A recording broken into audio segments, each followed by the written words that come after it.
ma'am. Thank you, sir. Thank you. Glad to be back. So it is something here, because normally you're here either talking to people or dropping words of wisdom on us. I'm looking over there. I see you got some talking points. So tell people who you are and what you do. Thank you, sir. Gladly. As you heard already, my name is Lynn Lewis. I am a certified grief educator. I am a suicide loss grief coach, and I am the Chief Empathy Officer for Destined to Thrive Grief Coaching Services. Just a little bit about who I A am. little bit. And so when I met you, what was the one thing now? We're catching up to another thing. When I met you, what was it that stood out to you that I definitely let you know? The thing that stood out to you that you always tell me is that I made the comment that grief and joy can coexist. And I think sometimes, I don't know whether people think that's possible, that you have to be, something was put on you that it's grief and it's going to stick and stay. That was number one. Now you dropped something else on me that really played a part too, and it's about the grief process. And you talk about the idea of grief does not have to be loss. It does not have to be suicide. It does not have to be. Grief can be something that you can't do anymore. Like the conversation we were having. Right. I used to be something back in the 80s. No, grief, what I said is loss is not exclusive to death. Ooh. Loss is not exclusive to death. And what I mean by that is loss is anything that you no longer have access to. Something that you have been deprived of, whether it is a person that has passed away, it can be a relationship that's passed away, it can be a loss of health, loss of identity, even loss of a pet. So that's a loss. And grief is the emotions that we experience, our reaction, our emotional reaction or response to the loss. Okay, so the loss of something that we cannot do anymore. Uh, are the steps to get out of it the same? No, not at all. Each and every one of us experience grief differently. And I like to say that our grief experience is like our fingerprint. You know, to the naked eye, fingers look like fingers, but under, on an ink pad or under the microscope, we all have distinctions. And that's how our grief process is. Everybody experiences it different, even if it's for the same person, meaning if it's a parent that has passed away, even the siblings are going to experience it different. And that's something because I was an only kid for almost 14 years. Mm-hmm. I didn't know that you parent kids different because there was no, and I didn't know. So here in the loss, during grief, you just put that to the side, Mm-hmm. do what needed to be done. But everybody's grieving and showing there is, I guess, how they feel in different ways In different ways. for the same person. For the same person. And that is one of my desires as a grief educator is to help our society normalize talking about loss, talking about grief, and giving each respect to each other, giving space to each other to manage it, to navigate it however works best for them. Okay, so you did come with talking points, and normally this is your show, but I'm sorry, I gotta take it over here for a moment. It's I, okay. I saw a person who said this man talked about a child had passed away. He said it becomes tough when people say, "How many kids do you have?" And he says, "What I want to honor that my child was here, Mm-hmm. but then that opens up a whole bunch of questions about what happened and do I want to say that." So a parent has a child who passes away. What do they say if a person says, "How many kids do you have?" So, good question, Mike. I am one of those parents. I only had one child and he Mm-hmm. passed away. So, I make the decision on the spot. For instance, recently I was at a women's luncheon, and everybody was kind of introducing themselves, and it seemed like all of us that were parents were boy parents. And I said, I'm a boy parent too, to a deceased son. The room went kind of quiet, Yeah. but it kept moving, but it went kind of quiet. Unfortunately, few of the people there knew my situation, but no one, addressed it. But it just came out that way. That's not always how I address it. And then even if you say for persons that have multiple children, it's up to you to say, I have 5 children. Some people will say something like, but one is in heaven, or I have 5 children, but one is not here anymore. But it really is a decision of the person. But I will say, if you are the person that's asking the question, and when they answer the question, then allow them to say more If they want if to. they want Because to. that's what you had talked about a couple weeks ago. Be sensitive to that. Right. Don't start asking, because all of a sudden it puts me in a position where maybe I have to give up more than I really want to. So that's a good point. Let me ask you this. So a little while ago, I was doing a task, and you asked me a question, and you're like, hold on a second, and asking a man to do multitasking. So we hear about loss, and sometimes women can talk to each other and all that. Men just get it and carry it, and there's no. So how did you see your husband during this time? He's hurting, but he got to do the man thing, which is keep going. Touch on that for us, like for a man who's hurting, and how you navigate during that time. So for my husband, I did see him hurting. Yes, he did keep some of it to himself. But for him, he's a trained counselor, Okay. certified, not a licensed, but certified counselor. He is also a trained chaplain. So So he's heard. he's heard though his training got pushed to the side when our son passed That he away. becomes. Right, and then he was now the survivor, I say, on the other side of the table. But and he still, some days, sometimes he talks about it. I knew that Daniel was on his mind yesterday, because he meant to say the dog's name, and he said Daniel, and I said that wasn't Daniel, that was Ziggy. So I know that it's on his mind. He's on his mind, but overall he handles it pretty well.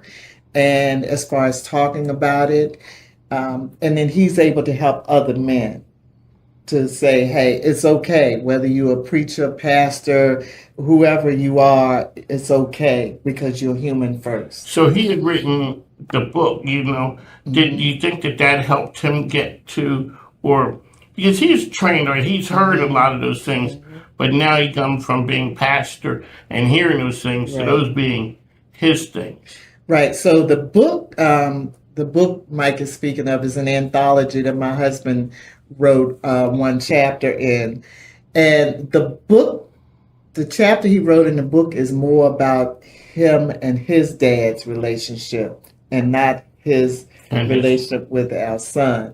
And he talks about how his dad wasn't in his life, readily in his life, and but he sees that as a way that even that taught him how to be a dad. And so he goes to that point. All right, man. Well, thank you for the counseling session. This is Lynn Lewis. We'd like to thank her. Now we can get back to the regularly scheduled program. Take it away, ma'am. Okay, so today I just wanted to share again, as a grief educator, I'm striving rather, to help us as a community of people, as a society, to normalize talking about loss and grief. And I know from myself, and I speak mostly from my lived experience, is lots of times we'll get resources, we'll go to conferences or networking events, and that we'll be handed flyers, cards, whatnot. Oh, call this number, this, that, and the other. And sometimes we don't know what to do with that information. So today, I just want to share some resources that I'm a part of, that I've used, that I'm still using, that I've vetted. And if you happen to contact either of these resources and don't get a response, let me know, because I can get you there, so to speak. But the first one is Full Circle Grief Center, and that is a nonprofit organization right here in the Richmond, Virginia area. They're housed on Staples Mill Road. They are a full service grief organization. All of their group support is at no cost, and they have support groups for just about any type of loss that you can think of. And then they also have individual counseling that is by pay, and they accept most insurances or out of pocket. But I learned about them shortly after my son died almost 7 years ago. And the one thing, and I did use their grief support groups as well as the individual counseling. The one thing that stands out, Mike, most to me is that they told me that regardless of whether you're actively participating in a service or not, you'll always be a part of the Full Circle family. And I feel that way. I've volunteered with them. I've gotten called in to do videos for their training, to talk to other parents who've had similar losses. So it is a great organization.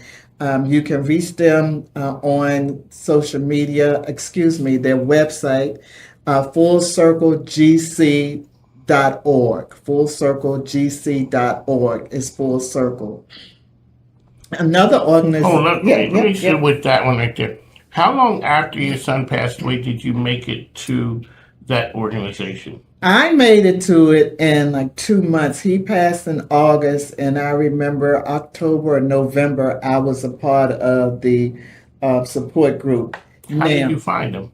I found them by attending another networking event that somebody shared. They said, "Oh, you might like," and I connected with them that way, and I'm so glad that I did. When you went to, I know people are apprehensive. You're walking in there, you don't know anybody. It's kind of awkward. What was the thing that you think put you at ease? It's not that I was at ease, but I was eager. I was eager to find out how could I function after experiencing this devastating loss.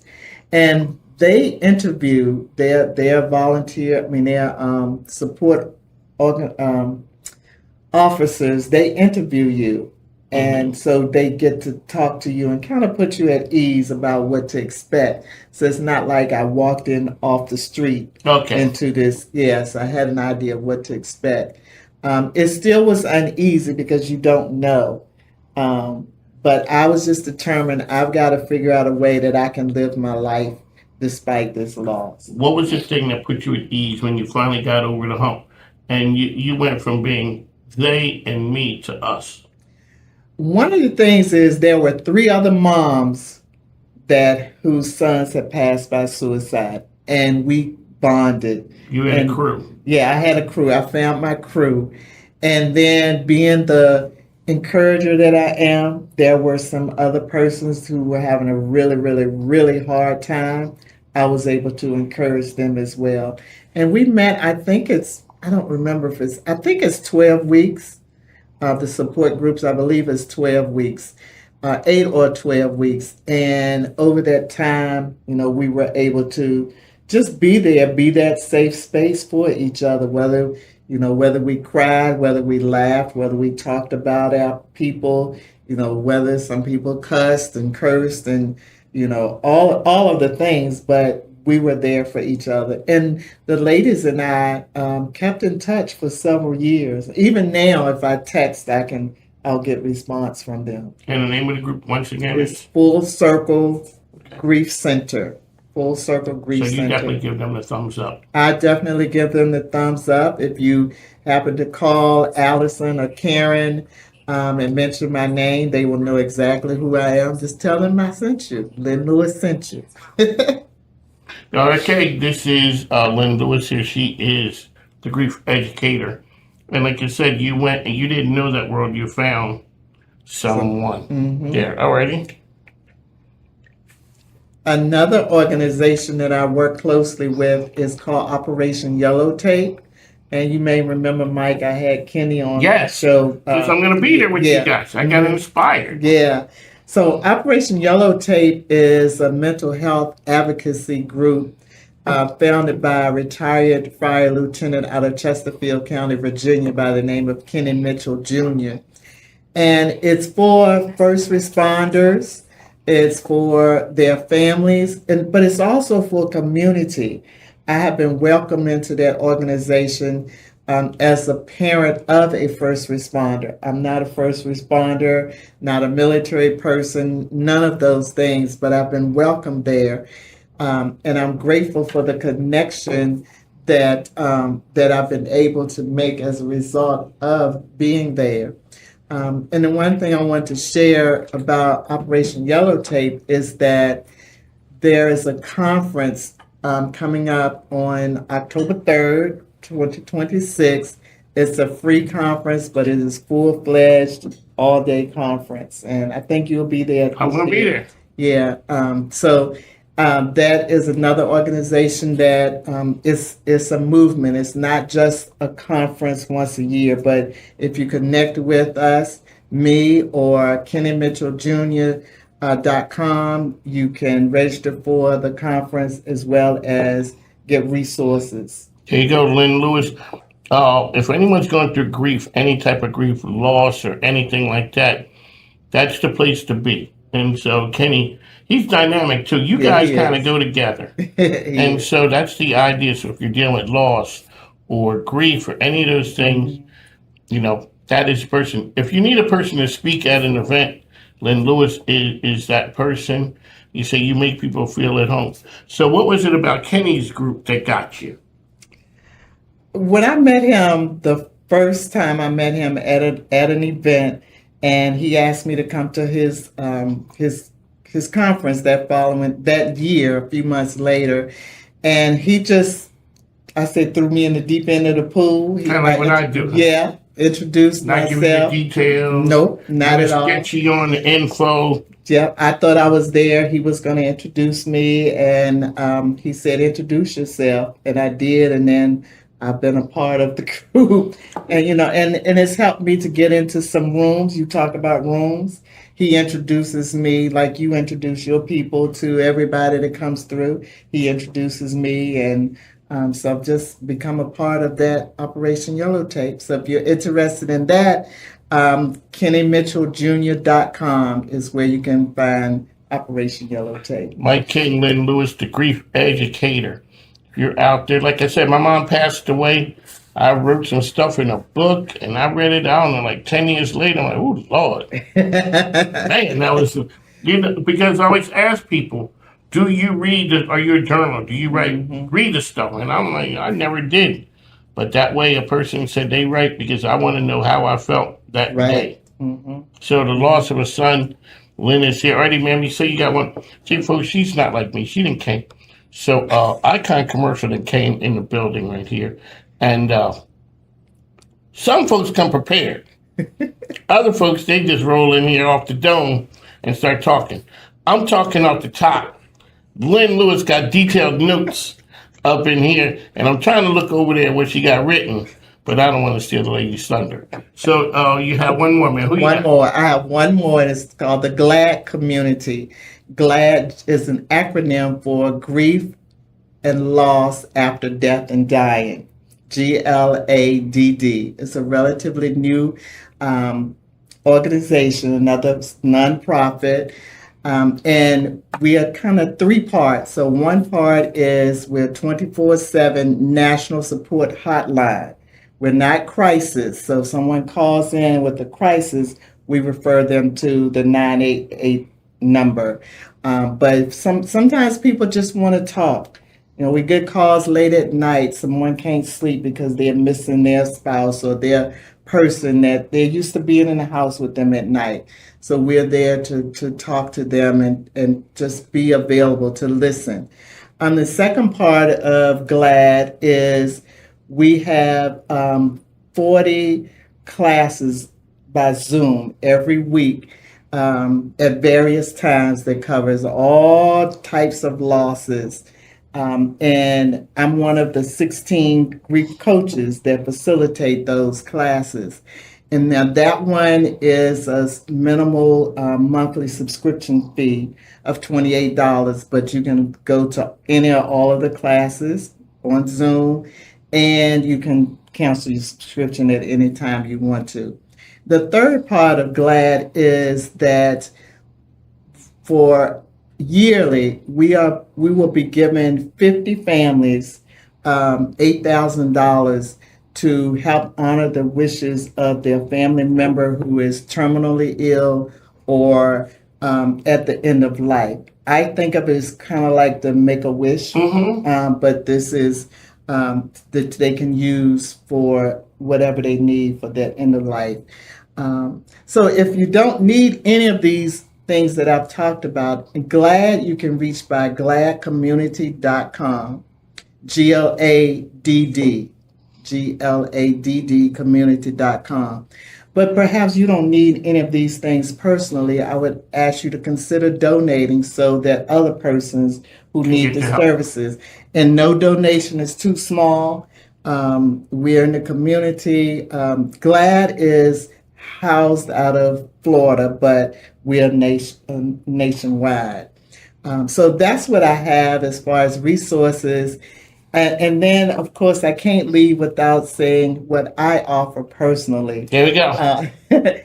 You already know I'm a grief educator. So if you're looking for a speaker or a workshop leader, reach out to me. If you know someone who is experiencing loss as a result of suicide and needs some coaching to help them move forward, reach out to me. You can find me on Instagram as Grief Coach Lynn, and I'm also on Facebook as Lynn Lewis, and I am on LinkedIn as Lynn Lewis as well. And I'm available for podcast interviews as well. And let me just say this: suicide is my niche. Suicide Awareness Month is September, but I'm inviting you not to wait until September to plan your podcast interviews or your workshops. Go ahead and schedule us now. And if I'm not your cup of tea, I will find you the flavor that best suits you. She says, what do you call it? Hibiscus? That's one of them fancy teas. I'm from Philly, so I don't know. I just know what you bring. So what I learned from you is you can find joy in grief. I didn't think that was possible when you're grieving, you're on, but you say you can find your way out of it. And loss is the things you can't. So I'm grieving the loss of me back in the day. Like I said, I didn't want to be the hater old man. When I saw a person just walk in like without an effort, I'm like, I remember when that used to be me. So you said that's loss, not grief. No, that's the loss. When you are grieving the loss. When I'm looking. Yeah, when you're looking. But again, just like after a death, you get to decide what you're going to do with that emotion. Okay, so I can't run like I did when I was in the Army, but I can get up and move every hour. So I can park the furthest spot away from the building. You know what I'm going to say, ma'am? I got to go to the doctor on the 29th. And you know what I contemplated? What? One of the placards. Oh, you did? I didn't do it yet. Okay. I'm a man. I don't want to do it. But when it's 1,000 degrees here in Virginia, and I'm parking 2 miles away, and I see that parking spot there with the handicap joint on there, I'll be like, I don't want to, but do you think that's wrong? That's got to be your decision. Ladies and gentlemen, what type of help is Lynn? I'm saying you can validate it like, yeah, Mike, you know what? You may pass out walking that mountain, or maybe you might get yourself together. Right. There you go. Yeah. Lynn Lewis, Mike, on the mic with Mike. Make sure you reach out to her. It is a serious topic.